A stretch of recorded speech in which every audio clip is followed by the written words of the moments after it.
Hello po, pasubscribe muna ako dyan. Thank you. Hi guys, welcome back to my vlog. So, niya napunta ron sa bukid, naglaag-laag sa kabukiran o kaumayan. So, mao pa lang ni natamnan guys. And nice kaayo din tsada kayo mo sa og lubi, mamutong ta guys. And lami kay tan-awon ng humay. Mga 1 month pa lang ni pero tas na siya. Dali ra kay siya matubo guys. Oh. So nice kaayo din sa bukid kay refreshing kayong hangin.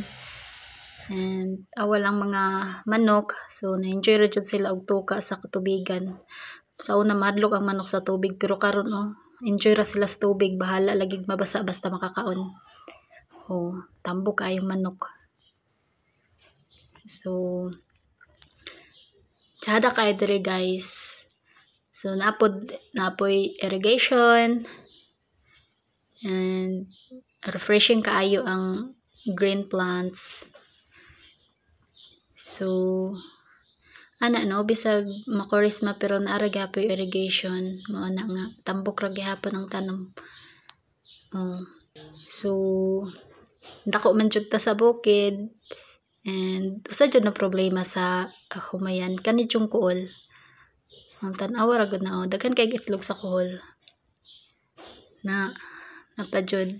So majud silang mga number 1 nga problema sa humayan guys. Ay na lang na mga manok. Sila na lang ni magbantay sa mga kuhol para dili unta sila mangitlog. Na mga manok enjoy kay sila sa tubigan. So mangutan ta karon guys, mangutan na pud ta. Human naman tag suroy-suroy sa kahumayan. So manguha tag kamunggay. Maayo ni kay fresh kayo, lami kay ni utanon. Nya napud tay sili. Ato ang pangpahalang guys. So mahal ba ni kilong kisiliha, lami kay magtanom ni anig daghan. Nya mamaligya dayon. So manatag kuhag kamunggay guys. Manguha na pud ta og sibuyas. Ang sibuyas guys, pwede raman diay siya putlon sa punuan. Ang dahon lang ba putlon? Kay ang punuan ni ana, matubo pa man diay kuno na good. So ang dahon ra atong putlon, panglamas-lamas. So sold na ato ang kuan ni guys.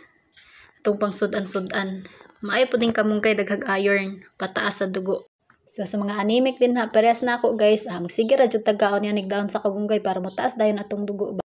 So ato ana puding hagpaton atong kinuha nga kamunggay guys. Mintras fresh pa ni ato ana ni siyang i-preserve para napud tay mauton-utan kada adlaw guys. So kamo diha unsaon ninyo pag-preserve sa kamunggay?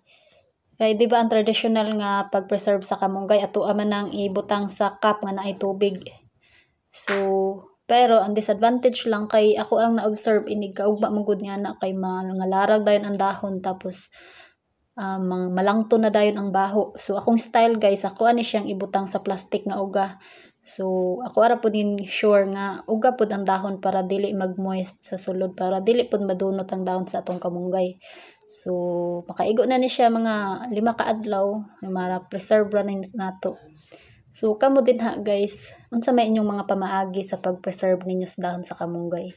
So lamay ba ni sagol-sagol sa mga utanon, magutan-utan ta nya usahay kay kining kamunggay dali ra jud kay ni siya mga larag inig ka mag-harvest inig kaugban niani bisag ibutang sa tubig kay malarag dayon ang dahon. So mao na akong technique guys, i-plastic na ako siya para dili siya ma-expose sa hangin. So dili dayon siya malarag, dili pud siya dili malaya.